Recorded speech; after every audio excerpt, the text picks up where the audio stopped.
अहम ब्रह्मास्मि पार्ट 28 आप सभी का मेरी चैनल में स्वागत है। शुद्ध हिंदी में अहम ब्रह्मास्मि श्री निसर्गदत्त महाराज और उनके शिष्यों के बीच में जो मराठी में वार्तालाप हुआ था, उनका इंग्लिश में रिकॉर्डिंग करके एक भाई साहब ने बुक बनाई थी, आई एम दैट। उस इंग्लिश बुक का हिंदी में अनुवादन हुआ था। अनुवादक करता है श्री विनय कुमार वैद्य जी। तो आज गुरु पूर्णिमा के अवसर पर हम श्री निसर्गदत्त महाराज को प्रणाम करते हुए हमारा अध्याय चालू करते हैं। अध्याय 34 मन स्वयं अशांत ही है। प्रश्नकर्ता, जन्म से मैं स्वीडिश हूँ, स्वीडन से आया हूँ। आजकल मैं मेक्सिको और अमेरिका में हठ योग सिखाने का कार्य कर रहा हूँ। महाराज, तुमने इसे कहाँ सीखा? प्रश्नकर्ता, एक भारतीय स्वामी से जो अमेरिका में मेरे शिक्षक थे। महाराज, इसने तुम्हें क्या दिया? प्रश्नकर्ता, इसने मुझे अच्छा स्वास्थ्य और आजीविका प्रदान की। महाराज, बहुत अच्छी बात है। क्या तुम बस यही भर चाहते थे? प्रश्नकर्ता, मैं मन की शांति खोजता हूँ। ईसा के नाम पर तथाकथित ईसाइयों ने जो क्रूर कर्म किए उनसे मैं शुद्ध हो गया, और कुछ समय के लिए तो मैं धर्म नामक वस्तु से दूर ही रहा। फिर मेरा रुझान योग की ओर हो गया। महाराज, तुमने इससे क्या पाया? प्रश्नकर्ता, मैंने योग दर्शन का अध्ययन किया और इससे मुझे बहुत सहायता मिली। महाराज, इससे तुम्हें किस रूप में सहायता मिली? किन लक्षणों द्वारा तुमने निष्कर्ष निकाला कि तुम्हें सहायता मिली है? प्रश्नकर्ता, अच्छा स्वास्थ्य तो अवश्य ही, और एक प्रत्यक्ष प्रमाण है। महाराज, इसमें कोई संदेह नहीं कि शारीरिक अनुकूलता का अपना एक विशेष सुख हुआ करता है। क्या योग से तुम्हें केवल सुख ही की अपेक्षा थी? प्रश्नकर्ता, सुख का उल्लास तो हठ योग का एक पुरस्कार मात्र है, परंतु योग द्वारा सामान्यतः इससे भी अधिक बहुत कुछ प्राप्त होता है। यह अनेक प्रश्नों के उत्तर देता है। महाराज, योग से तुम्हारा क्या तात्पर्य है?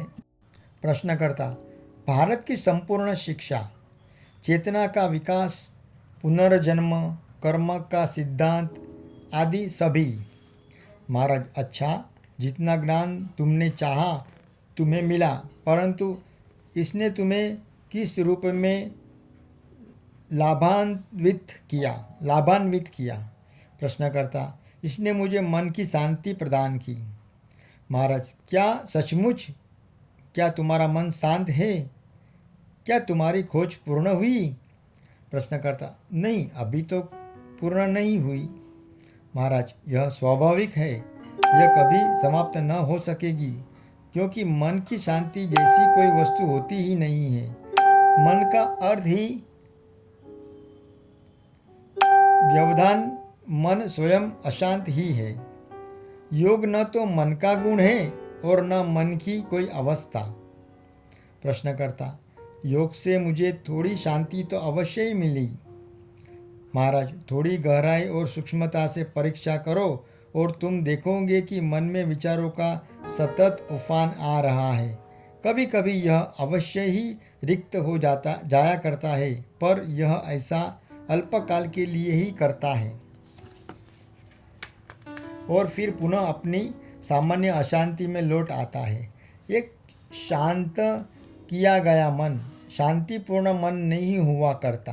तुम कहते हो कि तुम मन को शमित करना चाहते हो। जो मन को शमित करना चाहता है, क्या वह स्वयं अपने आप में शांत है? प्रश्न है ये। प्रश्नकर्ता, नहीं, मैं शांत नहीं हूँ, मैं योग की सहायता लेता हूँ। महाराज, क्या इस बात में तुम्हें विसंगत नहीं दिखाई देती? अनेक वर्षों तक तुम मन की शांति खोजते रहे, तुमने इसे ना पा सके, जिस वस्तु का अशांत ही स्वभाव हो उसे शांत किया जा सकता है असंभव, शांत किया जा सकना असंभव है। प्रश्नकर्ता, कुछ सुधार तो अवश्य हुआ है। महाराज, जिस शांति को पा लेने का दावा तुम कर रहे हो वह अति भंगुर है। कोई छोटी सी भी बात इसे खंडित कर सकती है। जिसे तुम शांत कह रहे हो वह यह बाधा का अभाव मात्र है। इसे शांत मत कहो। वास्तविक शांति तो बाधित किया जाना असंभव नहीं है। क्या तुम ऐसी शांति को पा लेने का दावा कर सकते हो कि स्थिति में हो जिसे क्षति पहुंचाना असंभव है? माँ प्रश्नकर्ता, मैं इसके लिए संघर्षरत हूँ। महाराज, संघर्ष भी अशांत का एक रूप है। प्रश्नकर्ता, तब मैं और क्या करूँ? महाराज, आत्मा को शांत किए जाने की आवश्यकता ही नहीं है। यह स्वयं ही शांति है, न कि शांत। केवल मन ही अशांत होता है, अपने अनेकों प्रकार में और सभी स्तरों पर। यह बस अशांति को ही जाना करता है। सुखद प्रकारों स्तरों को श्रेष्ठ और दुखद को हीन मान लिया जाता है। हम जिसे उन्नति कहते हैं वह बस दुखद और सुखद के रूपांतरित करते रहने का प्रयास मात्र होता है। परंतु केवल परिवर्तन ही हमें परिवर्तन रहित तक नहीं ले जा पाता, क्योंकि जिसका भी प्रारंभ है उसका अंत भी अवश्य होता है। वास्तविक प्रारंभ नहीं होता। शाश्वत रूप से परिवर्तन शून्य रहते हुए भी यह अपने आप को आदि से अंत रहित, सर्वव्यापी, सर्वशक्तिमान, समस्त गतियों के अचल कारण के रूप में प्रकाशित भर करता है। प्रश्नकर्ता, तब फिर क्या करें? महाराज, योग के माध्यम से तुमने ज्ञान और अनुभव को अवश्य एकत्र कर लिया है, इससे इनकार भी नहीं है। पर इस सब का तुम्हें क्या उपयोग है? योग का तात्पर्य होता है जोड़ना। तुम किस वस्तु से वापस जुड़े, किस वस्तु से पुनः संबंधित हुए? प्रश्नकर्ता, मैं अपने व्यक्तित्व को अपनी वास्तविक आत्मा से पुनः संबंधित करने का प्रयास कर रहा हूँ। महाराज, व्यक्ति केवल कल्पना जन्य वस्तु होती है और व्यक्त आत्मा इस कल्पना का शिकार होता है। तुम्हें बंधन में जो वस्तु बांधती है वह यही है कि जो तुम नहीं हो। अपने आप को तुम यह मान लेते हो। व्यक्ति के बारे में यह नहीं कहा जा सकता कि उसकी अपनी निज सत्ता होती है। आत्मा ही एक विश्वास से ग्रस्त होता है कि व्यक्ति विशेष अस्तित्वमान है और अपने स्वयं का उस व्यक्ति के रूप में होने का विचार करता है। आत्मा व्यक्त के पार अव्यक्त होता है, जो स्वयं तो कारण रहित है पर हर वस्तु का कारण है। व्यक्ति को आत्मा से पुनः संबंधित करने की बात भी युक्ति संगत नहीं हो सकती, क्योंकि व्यक्ति तो अस्तित्व ही नहीं रखता, बस एक मानसिक चित्र को दृढ़ मान्यता से काल्पनिक सत्यता पर प्रदान की गई होती है। न तो कुछ विभक्त था और न कुछ पुनः जोड़ा जाना है। प्रश्नकर्ता, योग से आत्मा की खोज और उसकी प्राप्ति में सहायता मिलती है। महाराज, जो खोया हो उसे तुम पा भी सकते हो, पर तुम उसे नहीं पा सकते जिससे तुमने कभी खोया ही नहीं। प्रश्नकर्ता, यदि मैं कभी कुछ खोया ही नहीं होता तो मैं आत्मज्ञान प्राप्त कर चुका होता, पर मैं ज्ञानी नहीं हूँ, मैं खोज कर रहा हूँ। क्या मेरी खोज ही इसका प्रमाण नहीं कि मैंने कुछ न कुछ अवश्य खोया है? महाराज, यह केवल तुम्हारे इस विश्वास करने को ही प्रमाणित करती है कि तुमने कुछ खोया है, पर यह विश्वास किससे है? कौन यह विश्वास रखता है और किस वस्तु के बारे में यह विश्वास है कि उसे खोया गया है? क्या तुमने अपने सामान किसी मनुष्य को खोया है? अपने समान किसी मनुष्य को खोया? तुमने जिसकी खोज कर रही हो वह आत्मा क्या वस्तु है? और यथार्थतः वह क्या है जिसे पाने की अपेक्षा तुम रखते हो? प्रश्नकर्ता, आत्मा का वास्तविक ज्ञान। महाराज, आत्मा का वास्तविक ज्ञान किस प्रकार की जानकारी नहीं है, किसी प्रकार की जानकारी नहीं है। यह एक वस्तु नहीं जिसे इधर उधर खोजते हुए कहीं पा सकोगे। इसे काल और स्थान के अंतर्गत नहीं पाया जाता। जानकारी तो एक स्मृति भर होती है, विचार का ही एक रूप, एक मानसिक आकृति मात्र, एक मानसिक अभ्यास। ये सब सुख दुख से प्रोत्साहित होने वाली वस्तुएं हैं। चूँकि तुम सुख दुख के द्वारा हाके जा रहे हो, इसलिए जानकारी की खोज कर रहे हो। स्वयं अपना आप ही हो जाना किसी प्रोत्साहन से संबंध नहीं रखता। किसी कारण विशेष के फलस्वरूप तुम स्वयं नहीं हो सकते। तुम स्वयं हो और यह अकारण है। प्रश्नकर्ता, योग के माध्यम से मैं शांति प्राप्त करूंगा। महाराज, क्या तुमसे पृथक यानी अलग किसी शांति का अस्तित्व संभव है? क्या तुमसे अलग किसी शांति का अस्तित्व संभव है? तुमने अपने अनुभव से कह दे रहे हो या केवल पुस्तकों में पढ़ी बातों के सहारे बोल रहे हो?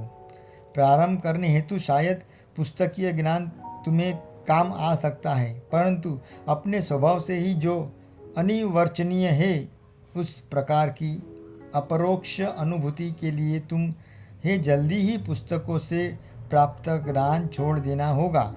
शब्दों का प्रयोग विनाशात्मक दृष्टि से भी किया जा सकता है। शब्दों से ही धारणाएं बनती है और शब्दों से ही उन्हें तोड़ा भी जा सकता है। शाब्दिक रूप से चिंतन करते हुए तुम अपनी वर्तमान अवस्था तक आए हो और इससे बाहर निकलने हेतु तुम्हें यही विधि चुननी होगी। प्रश्नकर्ता, एक स्तर विशेष की आंतरिक शांति तो मुझे मिल ही चुकी है। महाराज, जिसे तुम प्राप्त किया गया है वह पुनः खो सकता है। जब तुम्हें कभी न खो सके ऐसी सच्ची शांति का बोध हो जाता है, केवल तभी वह शांति जिसे कि तुम कभी खोया ही नहीं था तुम्हारे साथ नित्य बनी रहेगी, क्योंकि वह तुमसे कभी दूर ही नहीं थी। जो तुम्हारे पास नहीं है उसे खोजने की अपेक्षा उसका पता लगाओ। जिसे तुमने कभी खोया ही नहीं था, उसका, जो हर बात के आरंभ होने से पूर्व और समाप्ति के पश्चात बनी रहती है। वह जिसका न तो जन्म हुआ न मृत्यु हुई, वह अचल अवस्था जो किसी देह या मन के जन्म और मृत्यु से प्रभाती नहीं होती, उस अवस्था का तुम्हें बोध हो जाना आवश्यक है। प्रश्नकर्ता, इस प्रकार के बोध के क्या साधन हैं? महाराज, बाधाओं को पार किए बिना जीवन में कुछ भी प्राप्त नहीं किया जा सकता। सुख की कामना और दुख की प्राप्ति का भय, ये दोनों बातें अपने वास्तविक स्वरूप के बोध होने की राह में बाधाएं हैं। सुख दुख से चलित होते रहना यह अवरोध है। समस्त लालसाओं से मुक्ति ही यह नैसर्गिक अवस्था है जिसमें कोई कामना नहीं उठा करती। प्रश्नकर्ता, क्या इस प्रकार कामनाओं का परित्याग कर सकने हेतु समय लगना आवश्यक होता है? महाराज, यदि तुम समय पर निर्भर रहोगे तो लाखों वर्षों तक जाओगे। कामनाओं को एक एक कर त्यागना एक दीर्घ प्रक्रिया है और इसका कहीं अंत नहीं दिखाई पड़ता। कामना और भयों को एक ओर रख दो और अपना संपूर्ण ध्यान अपने पर, आत्मा विषयी सब्जेक्ट पर लगाओ, उस पर जो कि कामना और भय के सभी अनुभव की आधार भूमि में स्थित है। प्रश्न करो, कामना कौन करता है? इस प्रकार प्रत्येक कामना को, हर इच्छा को अपने आप पर लौट आने का माध्यम बना लो। प्रश्नकर्ता, सारी कामना और भयों का एकमात्र मूल है सुख की लालसा। महाराज, जिस सुख का विचार और उसकी लालसा तुम कर सकते हो वह केवल शारीरिक या मानसिक तुष्टि पर होता है। इस प्रकार का इंद्रियगम्य या मानसिक सुख परम सुख नहीं होता।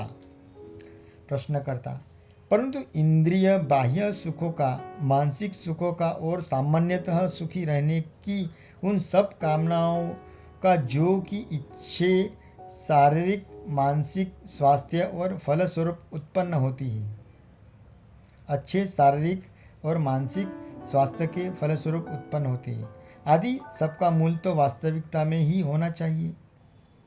महाराज, उनका मूल्य कल्पना में होता है। किसी भी मनुष्य को एक पत्थर देकर यदि यह विश्वास दिलाया जाए कि यह एक अमूल्य रत्न है तो वह तब तक अत्यंत प्रसन्न रहेगा जब तक कि उसे उसकी भूल ज्ञात नहीं हो जाती है। इसी प्रकार जब अपने आप को जान लिया जाता है तो सुखों की उत्तेजना और दुखों का उदंश दोनों खो जाते हैं। उन दोनों को परिस्थितियों से जुड़े प्रत्युत्तरों, प्रतिक्रियाओं, स्मृतियों या पूर्वधारणाओं पर निर्भर सतही आकर्षणों और विकर्षणों के रूप में यथार्थतः देख लिया जाता है। सामान्यतः सुख और कष्ट तभी अनुभव किए जाते हैं जब उनकी अपेक्षा की जाती है। यह सभी बाहर से सीखी आदतों और मान्यताओं पर निर्भर होता है। प्रश्नकर्ता, ठीक, सुख काल्पनिक होता है, यह संभव है, पर दुख तो वास्तविक होता है। महाराज, सुख और दुख साथ साथ चलते हैं और एक से मुक्ति का अर्थ है दोनों से मुक्त हो जाना। यदि तुम सुख की चिंता न करो तो तुम दुख से भयभीत नहीं होते, परंतु आनंद एक ऐसी वस्तु है जो इन दोनों से पृथक है, पृथक यानी अलग है, वह पूर्णतः भिन्न है। जिस आनंद को तुम जानते हो वह कथनीय और सीमित होता है। ऐसा कहा जा सकता है कि यह विषय परक ऑब्जेक्टिव होता है, परंतु जो विषय परक है वह तुम्हारा अपना नहीं हो सकता। यदि तुम अपने से बाहर की वस्तु किसी वस्तु से तादात्म्य कर लेते हो तो यह अवश्य ही एक दुखप्रद भूल होगी। इस प्रकार की विभिन्न स्तरों पर होने वाली गतिविधियों किसी भी लक्ष्य पर नहीं पहुंचा पाती। वास्तविकता विभिन्न स्तरों से विषय से और हर विभेद से विलक्षण वस्तु है और सर्वाधिक सुनिश्चित तो यह है कि यह किसी भी प्रकार से उन सबका मूल उद्गम या स्तोत्र नहीं है। ये सभी वास्तविकता के अज्ञान से उत्पन्न होते हैं, न कि वास्तविकता से, जो कि अनिवर्चनीय, अति और नास्ति से परे की वस्तु है। प्रश्नकर्ता, मैंने अनेकों शिक्षकों का अनुसरण किया और अनेकों तत्व दर्शनों का अध्ययन किया, पर यही कहीं भी वह न पा सका जो मैं चाहता था। महाराज, अपने आप को पाने की कामना अवश्य पूर्ण होगी, पर केवल तभी जब तुम अन्य कुछ न चाहो। पर तुम्हें अपने स्वयं को प्रति सच्चा होना चाहिए और वास्तव में अन्य कुछ भी न चाहना चाहिए। और फिर भी यदि ऐसी अवस्था आने से पहले तुम अनेक वस्तु को चाहते हुए उनके लिए प्रयासरत रहते हो तो तुम्हारा मुख्य ध्येय तब तक के लिए विलंबित हो जाएगा जब तक कि तुम बौद्धिक स्तर पर परिपक्व होकर परस्पर विपरीत अभिप्साओं द्वारा अपने आप को विखंडित न हो देने में समर्थ नहीं हो जाते। बाहर जरा भी ध्यान न देते हुए अविचलित रूप से अपने अंतर में प्रविष्ट हो।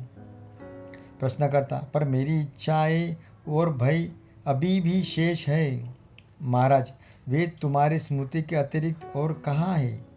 उनकी जड़ें स्मृति से उत्पन्न आशाओं में होती है, इसे समझ लो, और तब वे तुम्हें ग्रस्त न करेंगे। प्रश्नकर्ता: यह बातें मुझे अच्छी तरह से समझ में आ गई है कि समाज सेवा एक अंतहीन कार्य है, क्योंकि सुधार और पतन, प्रगति और उन्नति साथ साथ चलते हैं। यह तो अपने चारों ओर तथा हर स्तर पर अनुभव किया जा सकता है। किया हुआ ऐसा कौन सा कार्य होता है जो शेष रह पाता है? महाराज, जो भी कार्य करना तुमने स्वीकार किया है उसे पूरा करो, और तब तक कोई नया कार्य न ग्रहण करो जब तक कि पीड़ा से मुक्ति की सुनिश्चितता की दृढ़ प्रेरणा ही तुम्हें कार्य में लगने के लिए बाध्य न कर दे। पर पहले अपने आप को पा लो, और अनंत आशीषों की वर्षा स्वमेव होगी। संसार का सर्वाधिक कल्याण तभी होता है जब लाभ का परित्याग कर दिया जाता है। वास्तव में वही सच्चा अहिंसक है जो लाभ हानि की दृष्टि से विचार नहीं करता, क्योंकि वह समस्त द्वंद्वों से रहित हो जाता है।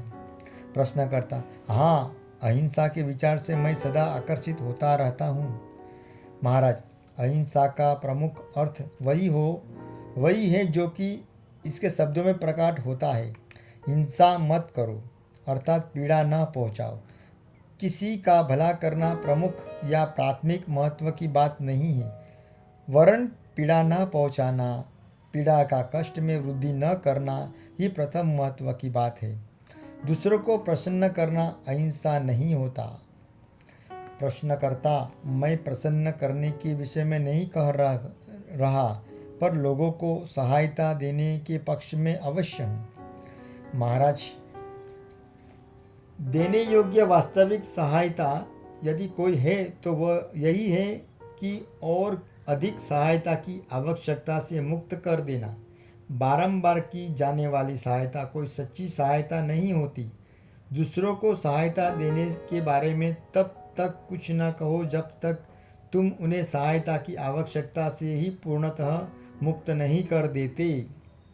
प्रश्नकर्ता: सहायता की आवश्यकता से कोई पूर्णतः किस प्रकार परे हो सकता है, और क्या किसी की इस प्रकार से सहायता कर पाना किसी के लिए संभव है?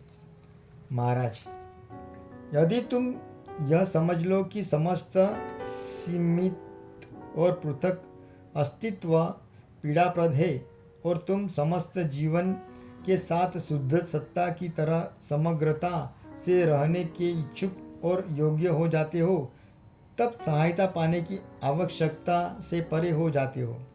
तब तुम अपने आचरण के आदर्श के माध्यम से आशीर्वाद के रूप में, और सबसे बढ़कर तो अपने होने भर ही से दूसरों की सहायता कर सकते हो।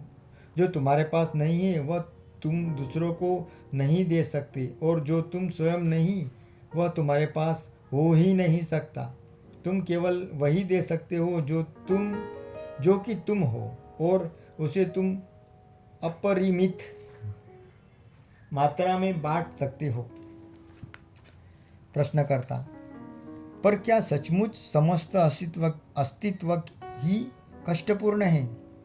महाराज, सुख की खोज की जो प्रवृत्ति सारे विश्व में सर्वत्र ही व्याप्त है, उसका एक अन्य कोई सा कारण हो सकता है? क्या कोई सुखी व्यक्ति सुख की खोज करने जाता है?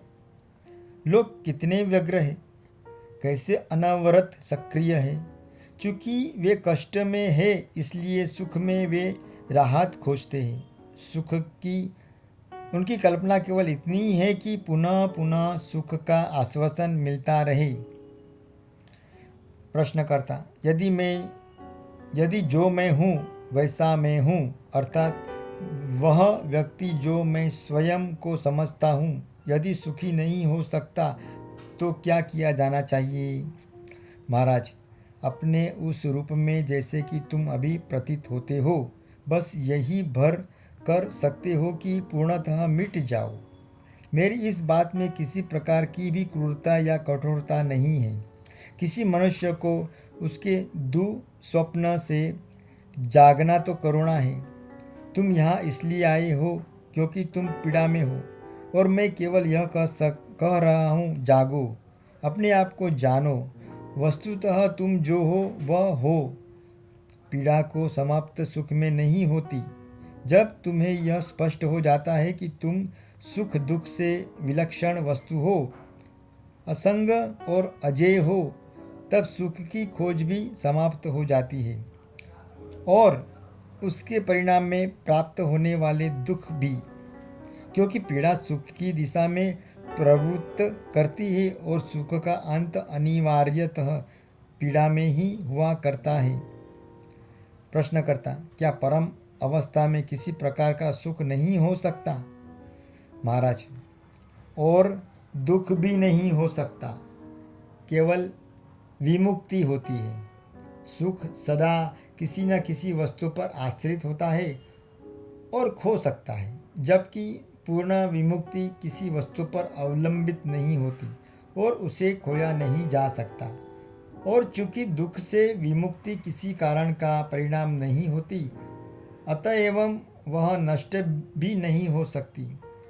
उस विमुक्ति को पहचानो। प्रश्नकर्ता, क्या अपने अतीत के कर्मफलों के भोग हेतु ही मैंने जन्म नहीं लिया? क्या विमुक्ति होना संभव है? क्या मेरे अपने संकल्प में मेरा जन्म हुआ? क्या मैं भी एक सामान्य सा जीव ही नहीं? महाराज, चेतना के अंतर्गत विभिन्न घटनाओं की धारा के आरंभ और अंत के अतिरिक्त जन्म और मृत्यु और क्या है? पृथकता और सीमितता के विचार के कारण ही वे पीड़ा पूर्ण होते हैं। पीड़ा से क्षण भर की राहत को हम सुख कहते हैं और अंतरहित सुख की आशा करते हुए हवाई महल बनाने लगते हैं और उसे हम आनंद कहते हैं। यह सब प्रवंचना और विभ्रम है। अपनी क्षमताओं का दुरुपयोग। जाग जाओ, इनसे परे उठो और जीवन के वास्तविक अर्थ में जियो। प्रश्नकर्ता, मेरा ज्ञान परिमिति है और मेरी शक्ति स्वल्प है। महाराज, स्वरूप इन दोनों का स्रोत होने से इनसे परे है। दृश्य विषय मन के अंतर्गत सीमित होता है और स्वरूप अपने स्वभाव ही से विशुद्ध जन्म मृत्यु युक्त इस देह से अपनी सत्ता को परे ही रहने दो और तुम्हारी सारी समस्याएं स्वमेव हल हो जाएगी। वे तुम्हारे इस विश्वास से उत्पन्न होती है कि तुमने किसी दिन मरने हेतु ही यह जन्म लिया है। इस प्रवचना से अपने को दूर करो और मुक्त हो जाओ। तुम व्यक्ति नहीं हो। भाइयों, यहाँ पर हमारा अध्याय 34 पूर्ण होता है। श्री कृष्णार्पणमस्तु। श्री कृष्ण को अर्पण। और हम अगले अध्याय को लेके कल प्रस्तुत होगी आपके सामने। तब तक के लिए शुभ रात्रि। जय श्री कृष्ण। हरे कृष्णा। ओम शांति। हरि ओम। Bye bye. कल मिलेंगे। तब तक के लिए बाय बाय। भाइयों, मेरा ये प्रयास अगर आपको अच्छा लगे तो मेरी चैनल @जीवनरथ_अनिल इसे लाइक शेयर और सब्सक्राइब कीजिए। आपका बहुत बहुत धन्यवाद। Thank you.